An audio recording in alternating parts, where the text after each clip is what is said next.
The origin of Sokushinbutsu can be traced back to the introduction of Buddhism to Japan during the 6th century. The practice emerged within the Tendai and Shingon sects of Buddhism, which were influenced by esoteric and ascetic practices from India and China. Asceticism, the practice of self-discipline and self-denial, has a long history in Buddhism as a means to attain spiritual enlightenment. In Japan, this concept evolved into the practice of Shugendo, a blend of Buddhism, Shintoism, and mountain worship that emphasized rigorous training, physical endurance, and isolation in nature. The practice of Sokushinbutsu began with the Tendai and Shingon sects of Buddhism, which emphasized asceticism and self-discipline as means of achieving spiritual transcendence. The monks who chose this path dedicated their lives to rigorous training and extreme self-denial. To become a Sokushinbutsu, the monks followed a strict regimen of diet, exercise, and meditation. They adopted a frugal and minimalistic lifestyle, living in isolation in remote mountainous areas. Their daily routine included fasting and consuming a diet of nuts, seeds, and bark, which was gradually reduced over time.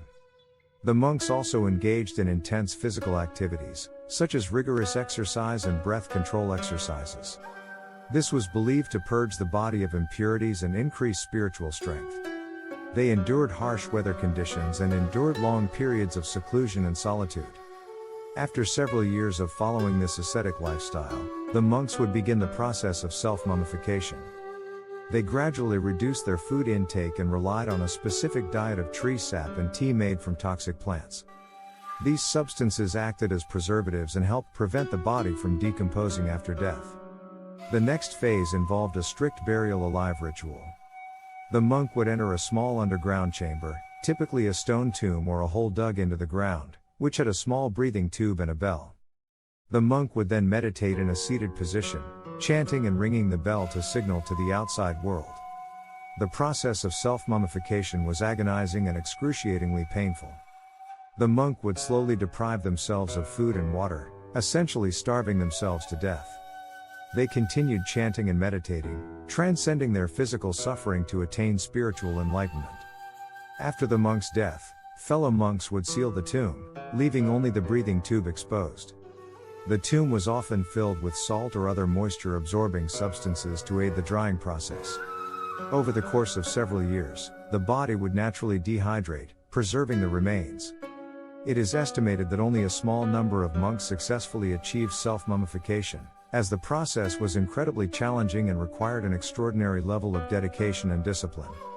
Most attempts ended in failure, with the bodies decomposing instead of mummifying. The practice of Sokushinbutsu eventually fell out of favor in the 19th century when the Japanese government banned it due to its extreme nature.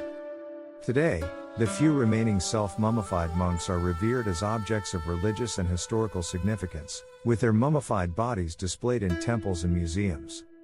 The story of the Sokushinbutsu serves as a testament to the extreme lengths some individuals are willing to go in their pursuit of spiritual enlightenment. It is a reminder of the diverse and fascinating traditions that have shaped the religious landscape throughout history.